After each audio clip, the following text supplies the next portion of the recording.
Hello, everyone. Happy Sunday. I hope you and your families are still staying safe during this craziness. I'm excited to dive into this quarantine Q&A today, really targeting advice for high school. So I could go in a bunch of different directions with this and be on this for about an hour, but I'm going to try to keep it as short as I can. So the first way that I'm going to target this is through lacrosse advice, and then the other part is going to be a little bit more personal off the field stuff. So lacrosse goalies, one, you got to make sure that, this is field players too, you got to make sure you're training hard. So that starts with what you're doing outside of practice time. And for goalies, I highly recommend going find an attacker and making her your best friend and going to shoot as much as possible. I was on the phone actually the other day with my attacker best friend from high school, and we were just going back and forth about how if we didn't have each other, there's just no way that we would be the players that we are. So cannot recommend that enough. The other piece that I really recommend training hard is in the weight room, and make sure you're really training those muscles hard, okay? Because not only is this going to improve your resiliency to injury, but it's also going to make you stronger, which is going to make you last longer. It's going to make you have more power, make your shots harder, all of that stuff. So it's going to just really amp up your performance and ultimately keep you on the field for as long as possible. And I know that's what we all want at the end of the day. The other kind of side of training hard is make sure that you are recovering hard. This is one of the most missed pieces of performance is the recovery. So really make sure that you're stretching, you're ice bathing, you're foam rolling, you're really actually taking a recovery day and letting your body calm down. And then also, which cannot be overstated enough, make sure that you are sleeping. Okay, I totally missed this when I was in high school, and I wish I didn't, because that recovery window is when your muscles are actually building up and getting stronger. So if you do not sleep and do not recover, you're totally missing that and are really limiting yourself as far as the gains that you can make and the improvements in your strength. So do that.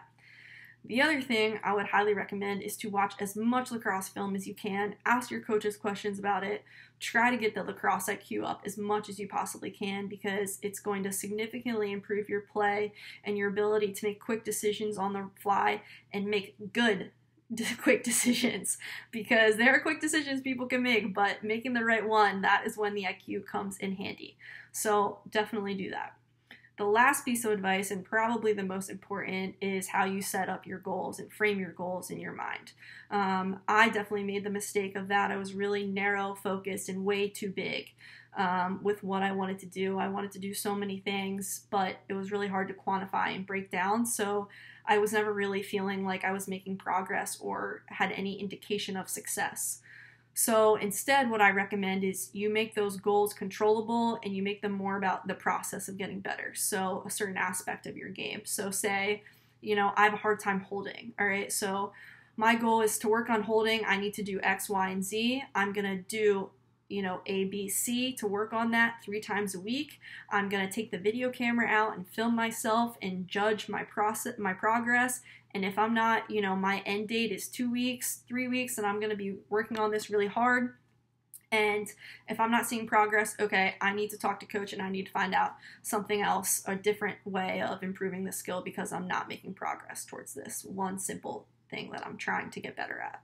Okay, so that's a really easy way. It's not like my goal is to be an All-American and, I don't even know how you measure to get towards that, okay? You got to really make sure the things that you are working towards are really small and attainable.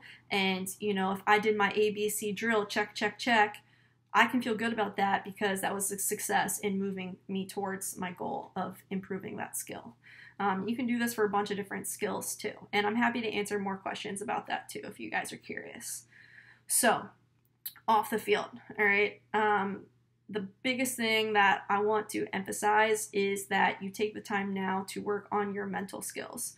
Now, I think a lot of my problems and issues with the mental side of things were, a lot of confounding factors in there, but one was because of the way that I set my goals. I was kind of setting myself up for failure, but also because of how I perceived my identity, which was in 2 parts, me being a lacrosse player, a good lacrosse player, and me being a good student. So if this was who I was and who I saw myself to be, if one faltered, if I had a bad game or if I got a bad grade, I determined then I'm not inherently worthy and I didn't have value. And that sounds crazy, but that's how I perceived myself and how I judged my self-worth.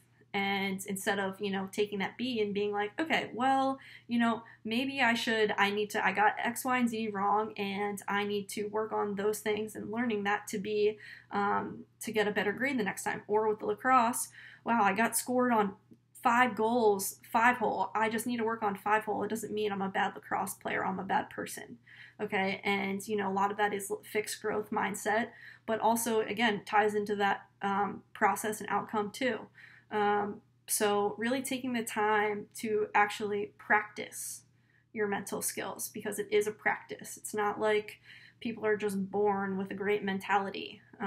You have to learn it. And really through a lot of the work and your change of perception and how you see things, that can significantly improve your confidence in how you see yourself. So I cannot recommend that enough, because it's one of the biggest things that holds players back across all levels. It doesn't matter. It really does. So cannot recommend that enough.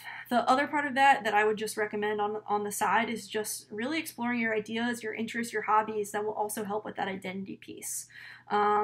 I didn't do this until college, and really start questioning things and, how the world works and who I was and what I was interested in, because now it was like, oh, lacrosse is going to be over. So maybe now I should actually think about what I want to do beyond that. Whereas before I didn't really spend too much time because lacrosse in school was my world. And yeah, it sounds crazy, but that's what it was. And I hope now through hearing this, it might give you something to think about. And if you have any questions, I'm pretty open about things, clearly. So I'm happy to answer that and help you guys in any way. All right, well, I hope this helped you with the question. And again, any questions, feel free to reach out. Happy Sunday, guys. Talk to you guys next week. Bye.